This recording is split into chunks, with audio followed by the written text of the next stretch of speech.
अहिल्यानगर शहरासह जिल्ह्यात सर्वत्र जोरदार पाऊस सुरू। या पावसामुळे शहरी आणि ग्रामीण भागातील जनजीवन विस्कळीत। नदी नाल्यांना मोठ्या प्रमाणात पाणी आलं आहे। विशेषतः शेवगाव पाथर्डी तालुक्यातील काही भागांमध्ये ढगफुटी सदृश्य पाऊस झालाय। जनावरं आणि शेतीचं मोठं नुकसान झालंय। रात्रीपासून पावसाचा जोर वाढला असून पाथर्डी तालुक्याच्या तिसगाव येथील नदीला 100 वर्षांनंतर मोठा पूर आलाय। या पावसामुळे शेवगाव पाथर्डी भागामध्ये मोठ्या प्रमाणात असलेल्या कापूस आणि फळबागांचं मोठं नुकसान झालंय।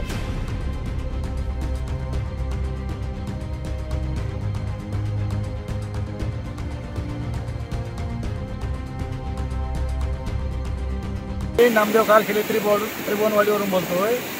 त्याकडे भरपूर पाऊस झालेला आहे। पावसाची परिस्थिती फार बिकट झालेली आहे। शेतकऱ्याची भरपूर नुकसान होण्याची शक्यता झालेली आहे।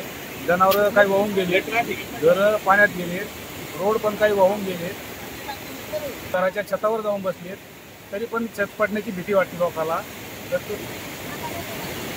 शासनाने थोडं मदत कार्य जर पाठवलं किंवा दिलं तर थोडं बरं होईल। अच्छा, सुभाष लक्ष्मण कारखेले राहणार त्रिभुवनवाडी। आमचे जनावरं गेले, काही गावातल्या गाड्या गेल्या काही वाहून, आणि आम्हाला कळत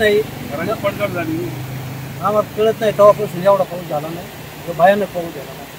आता ह्या जवळजवळ मला कळतंय 40 वर्षापासून, तेव्हापासून तर काही नाही, एवढा पाऊस नाही झाला।